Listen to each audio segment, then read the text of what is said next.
Hello সিনে lovers, welcome to হস্তলিপি originals. এখন তোমাদের সাথে আফরান নিশোর নতুন ছবি দাগির ট্রেলার এসেছে, সেটা নিয়ে আলোচনা করব। অন্যদিকে রঘু ডাকাত ছবির প্রথম স্কেডিউল শেষ হয়েছে, তার জন্য একটা পোস্টার এসেছে, সেটা নিয়েও আলোচনা করব। এরকমই বাংলায় সমস্ত সিরিজ এবং সিনেমা সংক্রান্ত আলোচনা শুনতে এবং রিভিউ পেতে আমাদের এই চ্যানেলটা ফলো করে রাখো এবং নোটিফিকেশন বেলের ওপর ক্লিক করে অল বাটনের ওপর ক্লিক করে রাখো, যাতে আমাদের ভিডিও সবার আগে তোমাদের কাছে পৌঁছে যায়। তাহলে চলো ভিডিওটা শুরু করছি। Hastolipi originals, the ultimate filmi dose.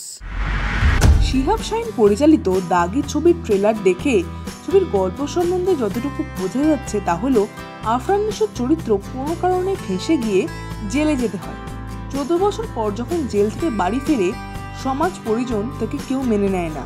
সে ভেবেছিল তাকে সবাই দেখে খুশি হবে, কিন্তু তাকে কেউ মেনে নেয় না। যে যার নিজের মতো জীবনযাপন করে, সবাই তাকে এক প্রকার ভুলেই গেছে এবং তার সঙ্গে তমা মির্জার চরিত্রের যে সম্পর্ক ছিল সেও কিন্তু একটা ছেলেকে বিয়ে করে নেয়, অর্থাৎ সে মুভ অন করে। এরপরে আফরান নিশোর চরিত্র কি হয়, সে কি আদৌ সমাজের কাছে অ্যাকসেপ্টেন্স পায়, তা জানতে এই ছবিটা তোমাদের হলে গিয়ে দেখে নিতে হবে এই ঈদে। এই ট্রেলারটা কিন্তু বেশ কম্প্যাক্ট রাখা হয়েছে। আফরান নিশোর অভিনয় যতটুকু ট্রেলারে দেখা গেছে বেশ ভালো, এবং তমা মির্জার পারফরমেন্স বেশ কনভিন্সিং এবং ইমোশনাল যে সিনগুলো রাখা আছে আফরান নিশোর সেগুলো বেশ ভালো। বিজিএম ইমপ্রেসিভ, একটা গান ব্যবহার করা হয়েছে সেটাও বেশ ভালো। ওভারঅল এই ট্রেলারটা বেশ ভালো লেগেছে আমার। দাগি ছবিটা ওভারঅল ভালো হবে সেটাই বোঝা যাচ্ছে। তোমাদের এই ট্রেলারটা কেমন লাগলো অবশ্যই কমেন্টে লিখে জানাও। নিশোনিয়ানদের কেমন লাগছে সেটা কিন্তু আমাদের অবশ্যই জানা দরকার। অবশ্যই কমেন্টে লিখে জানাবে তোমাদের এই ট্রেলারটা কেমন লাগলো।